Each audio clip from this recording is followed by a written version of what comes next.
It's been a tough week. It's been a tough season. And I think Browns fans and a lot of people talking Browns have been focused on changes in leadership. Drew, what do you think about firing the coach, firing everyone to change things around? I mean, I certainly get the sentiment behind it. This season has fallen woefully short of even the most pessimistic of expectations for this particular team, this particular collection of players. This is the highest payroll in football, right? They set up their salary cap. Jimmy Haslam, for all of his warts as an owner, the one thing you can't say about him is he doesn't commit financially to the team, and I think that's the most important part of being an owner, especially in a sport like football, where you have the salary cap, and if you can put a whole bunch of money on folks, you can manipulate it, and he gives this front office the freedom to do just that. So I understand the sentiment. The problem with it is that you have to replace those guys with people who are better than what you currently have. And if you look around the league and you see all of these potential openings, and you look at the Browns, who are going to have to eat a good $145 million of the Deshaun Watson deal over the next 2 years, potentially three, based on what they do with the when they cut him and how they try to make that work. You're looking at a team that's going to obviously have to go through another painful rebuild with probably some sort of rookie quarterback learning behind Jameis Winston.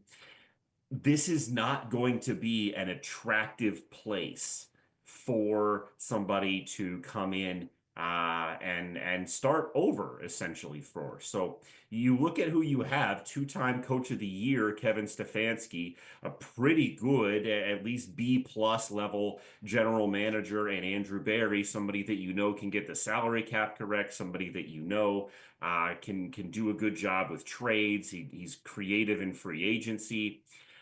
I have a hard time believing that they're going to get the cream of the crop. Ben Johnson's not going to choose to come to Cleveland, folks. It's not going to happen. He's going to go to Chicago. It's where he's from. He has a pretty good quarterback to work with and a pretty darn good defense, and he knows the division well. So put that out of your mind. Who are you going to get that's better? You can look at Mike Vrabel, fine, I'll buy that, but that you have to ask yourself, if you fire Stefanski and Barry, do you get an upgrade for sure? If it was my team, if I was Jimmy Haslam, the fans want their pound of flesh. I want my pound of flesh selfishly for this Deshaun Watson deal. A head has to roll for this thing. And for me, I would be looking at Paul DePodesta for that. He's the one who ultimately signed off on it. He's the one that said, we've conducted so much research on this and blah, blah, blah. Talked to the Rams about when they traded for Stafford. He was all in on this deal as well. Somebody's got to answer for that trade, the worst one in NFL history. I think that's your target. That's where you go. That's your pound of flesh. You appease the fans, and then you give this team a full off season and a top five pick to work with and see what they can do. I sadly would just look at the quarterback position if there is a change that is required. I'm with you, Drew. This has been a lopsided NFL, and there's a lot of two win teams, 3-win teams. There's a lot of competition. Going to be a lot of head coaches that don't make it past the end of the season. We've already seen general managers cut, offensive coordinators cut, head coaches cut. And this isn't basketball. This isn't the Cavs. We love seeing the Cavs getting a new coach and turning things around and going undefeated through the start of the season. But it's not the same. I just don't think we see that same pattern in football. We still see continuity to keep people together.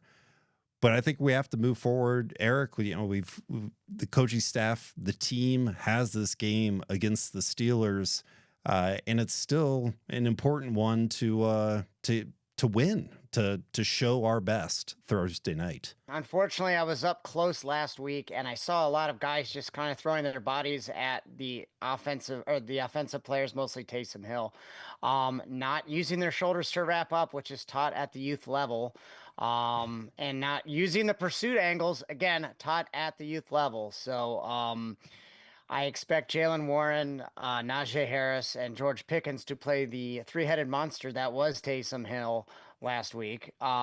So they are a run-first offense that take their shots when they are available. Russell Wilson hasn't been a great quarterback, but he's been great against the Browns. Didn't even pass for 200 yards last week and threw an interception.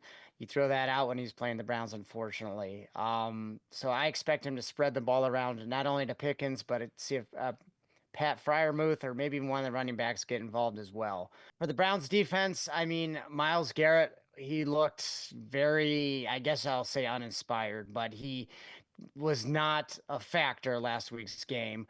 Denzel Ward did have an interception. Outside of that, the secondary was look lost. I mean, you've heard the stories about Juan Thornhill jogging around the field. I mean, the other thing is I think the trading of Za'Darius Smith, yeah, freed up one of the other guys to take his role, but nobody's really stepped up. It's been rather disappointing on the defensive line. So, it's going to be a tough uphill battle. And then when it comes down to the special teams, I mean, you got the hottest kicker in the league, kicked 3 games now. He's made 6 field goals in a game, and our kicker can't even make a 27-yarder indoors. So not a lot of things going in our way. Unfortunately, they are showing as a team that is not giving their full effort, and that is nothing that we saw last year. I mean, those are teams that we've seen with Romeo Crennel, even with the Freddie Kitchens teams. So I'm a little concerned about what's going on with the locker room. I'm not going to point fingers, but it doesn't look good right now. Can they get back on track and get some wins? Sure. Would I like to see them beat the Steelers? Of course. It would hurt the draft spot, but if we had to win one more game, well, I prefer to win the one in Pittsburgh because we haven't done that in forever, but at least we can beat them once. Let's beat them on Thursday. But yeah, there's a lot going wrong right now for the Browns, unfortunately, on all sides of the ball. But I mean, maybe something glorious will happen like it did against the Ravens a couple weeks ago. I think we've got a rallying cry here, folks. If we can only win one more, let's win this one on Thursday. Let's go Browns. Go Browns. Let's go Browns.